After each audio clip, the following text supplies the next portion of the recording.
അൽ plus ഗഫാറു. പറയാ സദേ അൽ plus ഗഫാറു കൂട്ടി പറയും. അൽ ഗഫാറു. യസീദേ അൽ പ്ലസ് ജലീലു. അൽ ജലീലു. അഫീഫ അൽ പ്ലസ് അഹദു.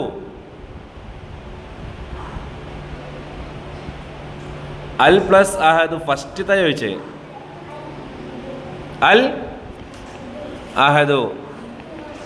ബത്തൂലേ അൽ പ്ലസ് ബാക്കി. ഉറക്കെ പറയണോ?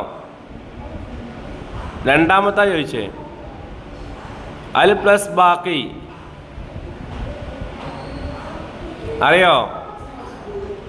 എന്താ ഞാനാ?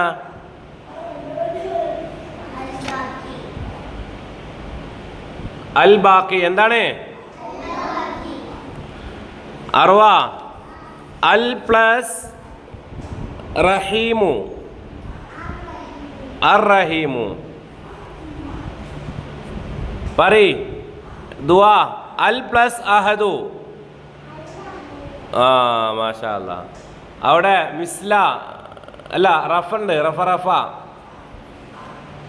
റഫ പറയില്ലേ? അൽ പ്ലസ് ഹമീദു. അൽ ഹമീദു. ഉഷാറാണ് ഉഷാറാണ്. അവിടെ മിസ്ല അൽ പ്ലസ് സലാമു. അസ്സലാമു. ഇവിടെ ഞാനാ തൊയ്യിബ്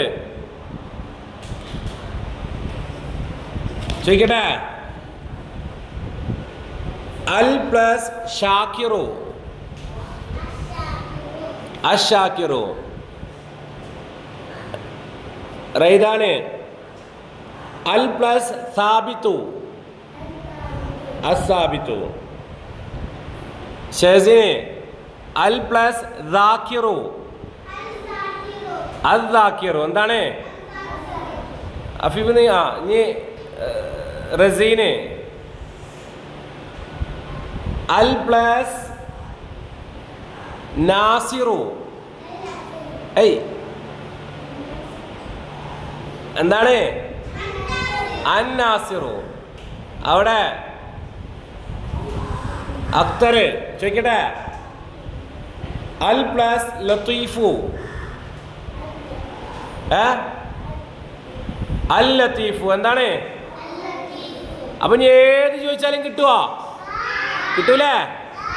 അപ്പൊ എല്ലാവരും ശരിക്ക് ഇത് അലിഫ്ലാം വരുമ്പോഴുള്ള ഹുറൂഫ് ഷംസിയ ഖമരിയ ഇത് രണ്ടും മനസ്സിലാക്കിയിട്ട് നിങ്ങൾ ഖുർആൻ ഓതുകയാണെങ്കിലും അറബി വായിക്കുകയാണെങ്കിലൊക്കെ മനസ്സിലാക്കി വായിക്കില്ലേ? ഹുറൂഫുൽ ഖമരിയ വന്നാൽ അൽ എന്നാണ് പറയേണ്ടത്.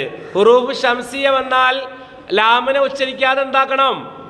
കൂട്ടി വായിക്കണം. അർ റഹീമു എന്നൊക്കെ പറഞ്ഞാൽ ലാമിനെ കേൾക്കാതെ പറയണം അല്ലേ? അങ്ങനെ നിങ്ങൾ പറയില്ലേ? ഇൻഷാ അല്ലാഹ്.